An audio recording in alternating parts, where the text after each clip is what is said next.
मोहम्मद सईद की नजरबंदी खत्म कर दी गई। लाहौर हाई कोर्ट के रिव्यू बोर्ड के फैसले के बाद जेल अमले के अफसरान ने कागजी कार्रवाई मुकम्मल करते हुए हाफिज सईद को आजाद कर दिया। उन्हें 10 माह की नजरबंदी के बाद रिहा किया गया है।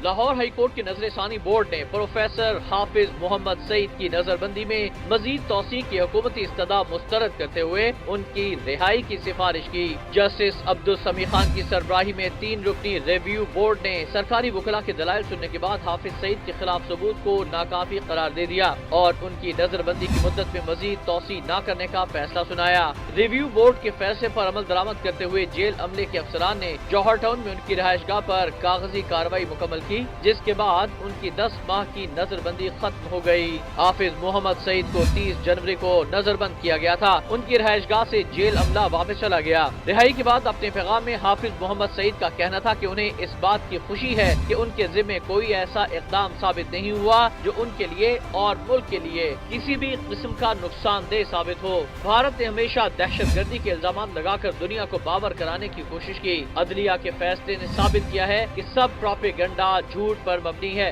हाफिज मोहम्मद सईद को मुंबई हमलों में मुबैना तौर पर मुलव्विस होने पर अमेरिका और अक़वाम मुत्तहिदा की जानिब से दहशतगर्द करार दिया गया था।